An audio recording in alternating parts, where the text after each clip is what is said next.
So when Donald Trump said, "Make America Great Again," he was talking about taking us back to a time when rich white men ruled the day and everybody else kept their mouth shut. That's what "Make America Great Again" means to them, because I have a completely different definition of what makes America great. They think shutting down everyone you disagree with makes America great. They think forcing your religious ideology on everyone makes America great. They think sending immigrants who do the jobs that they don't want to do is what makes us great. They think women being barefoot and pregnant in the kitchen is what makes America great, and we don't. We're people who believes in diversity. We're people that believes in equality. We're people who believes in immigrants coming to this country to make a better way for themselves, and we think that those people should be celebrated and applauded, not sent out of this country without due process. But I'm going to be reading you an article here. It's pretty disturbing, but I do believe we need to talk about it because they're laying the groundwork for this to go nationwide. But down in Texas, the Supreme Court has made a ruling that I do want us to talk about here on the channel. So if you haven't already, be sure and hit that subscribe button. And I thank y'all so much for helping us to grow every day. Thank you so much for coming along on this crazy, wild ride with me. I always say to the listeners, buckle up. It's going to get bumpy. But I do believe we'll make it out on the other side. And when we do, we're going to have to go to bat for people, and we're going to have to start trying to undo all the damage that Maga is so hell-bent on doing. So this article here comes to us from Kara News. Texas judges who don't perform gay weddings for faith reasons won't face sanctions, the high court says. So Texas judges who decline to perform a wedding ceremony based on a sincerely held religious belief do not violate the state's rules on judicial impartiality, according to a comment the Texas Supreme Court added to the state's Judicial Conduct Code on Friday. The High Court's comment on October 24th, effective immediately, could have statewide implications for gay marriage and potentially play a role in a federal lawsuit attempting to overturn the United States Supreme Court decision that legalized gay marriage. The rule change appears to answer a question of state law that the U.S. Fifth Circuit Court of Appeals posted to the Texas Supreme Court in April, which prompted a lawsuit challenging the state commission on the judicial conduct's now withdrawal sanction of a Waco judge who refused to marry gay couples while continuing to marry straight couples.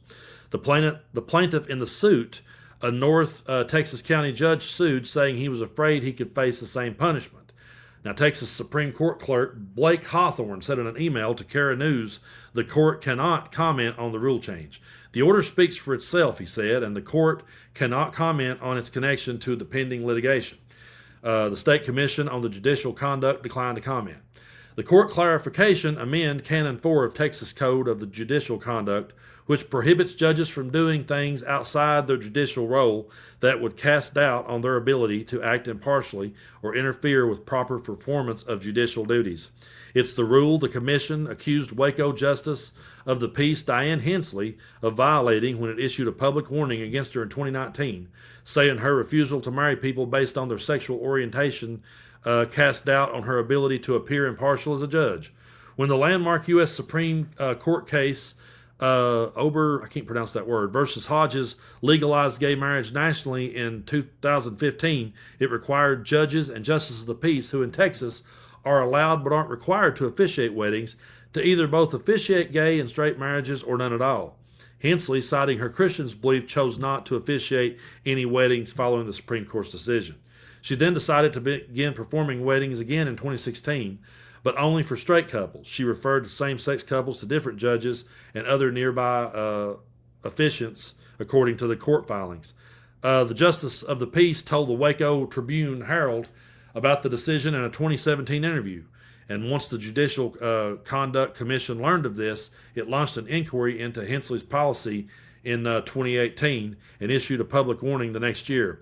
Hensley did not appeal the reprimand, but instead sued, arguing for protections under the Texas Religious Freedom Act, which the state government can't make restrictions that substantially burden someone's freedom of religion. But folks, I just want to say this. I don't really care what your religion is. I don't care if you have a religion, and I don't care if you don't have a religion.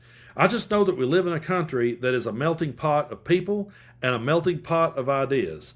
And if you're going to work in government, You need to leave whatever religious or faith-based views you have at the door. They don't play in to the government. I am a firm believer in the separation of church and state, and regardless of how you feel about an issue is irrelevant.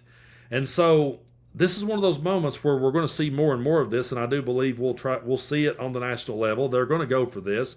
They're putting the hammer down on Project 2025. If you actually read it, they talk so much in there about family and restoring the American family, and when they say restoring the American family, what they mean is their definition of it. That's what they mean by it. They do not mean anything else. They mean their interpretation of the American family. But what I've said to people for so many years, and I will continue to say this, the gay couple that lives next door does not affect the way that you live in this country at all. You can still feed your family, you can still get up and go to work every day, and you can still believe in whatever religion you want to, and you can still go to whatever church you want to, and you do not have to agree with their lifestyle. You don't. You don't have to. You can dislike it all day long. But you can't get into government and then start trying to strip those rights away from people because, again, we always circle back to this point. They could do it to you too. And I find it so hypocritical that people will pick on gay marriage and they've been married 5 times. You know, it's like they'll talk about the sanctity of marriage and they'll say, oh, gay marriage is destroying the sanctity of marriage. And then, well, me and my 3rd wife, it's like, I mean, that's the level of hypocrisy. The lady Kim Davis out of Kentucky that's back in the news. I mean, Donald Trump's bringing every, scumbag back from the dead and giving them pardons and making them heroes. But she was one that had been married several times but didn't want to give out license to gay couples because she said it destroyed the sanctity of marriage. That's the level of hypocrisy that these people are all about, and they always have been. But when they say make America great again, they're not talking about for everybody. They're talking about for them. And at the end of the day, they really only mean it for rich white dudes. And they have convinced poor white dudes to vote for them. And they go out there and they give them this WWE-style theater, get them all worked up, and make them feel like they're fighting for something. And then they're perfectly okay with punching down at others and taking their rights away. And I don't want to live in a country like that. I want to live in a country where we can all live amongst each other peacefully, and we can all practice whatever religion we want to practice, or not practice one at all if you don't want to, where we can vote for whichever political party, donate to whichever political candidate, marry whoever we want to marry, live with whoever we want to live with, not live with somebody if we don't want to. I don't understand what is so hard about live and let live. I don't understand what is so hard about me and my family is going to be over here and we're going to mind our own damn business. I drive up the road and I don't know every person on my street. I don't. I don't know everybody here. And I don't care. I don't care what they're doing behind closed doors. I don't give 2 shits. I've never drove by a neighbor and went, wonder what they do when they go to bed at night. I wonder what they're doing. I don't care. It doesn't cross my mind.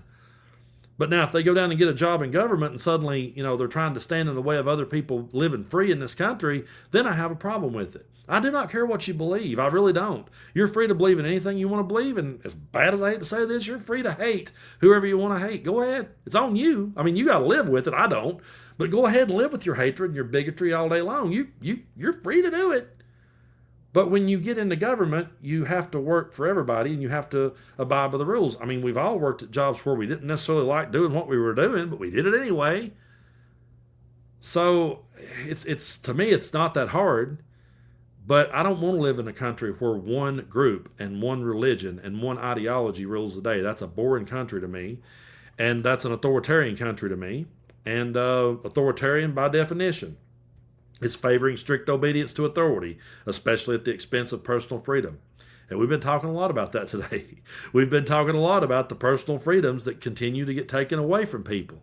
And fascism is a governmental system led by a dictator having complete power, forcibly suppressing opposition and criticism, regimenting all industry and commerce, etc., and emphasizing an aggressive nationalism and often racism. We've definitely covered that a lot here today. It's just one of those things where this is the world that we live in now, and these are the people that are putting the hammer down. But we're going to see this continue to pick up steam, unfortunately. We're going to see more and more people go to bat for this. And that's why we have to stand up for people.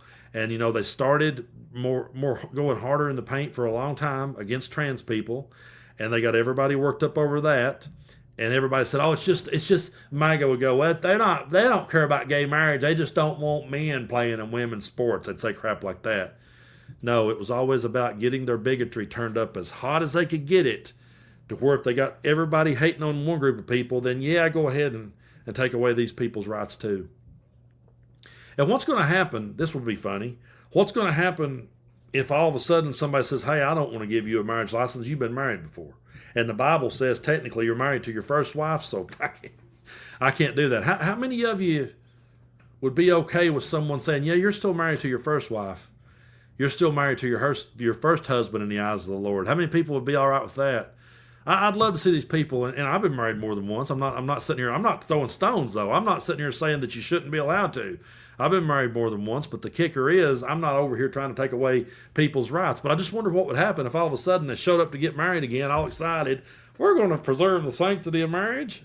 And somebody said, "Well, due to my religious beliefs, you've been married before, and you need to go back to your first husband. You need to go back to your first wife." I wonder if you could get away with that. And I tell you what, man, I will. Old Charlie Kirk one time said he would, whoever, he was always trying to like say, "Yeah, let's bring this guy on the show. Let's all bail this person out." Paul Pelosi's attacker. I will absolutely interview the first person that does that. I'll invite them on the show. The first person that says, "Hey, I'm not giving you a license because you've been married before. Go back to your first wife." That person's welcome on this show anytime. Because that's what MAGA really needs. They need somebody that'll just stand up. We need, it's one of those things where we have to flip that script and show them how it works. So, if they can say, "My religious view says a gay couple can't get married," somebody out there could spin it and go, "My religious view says you should go back to your first wife."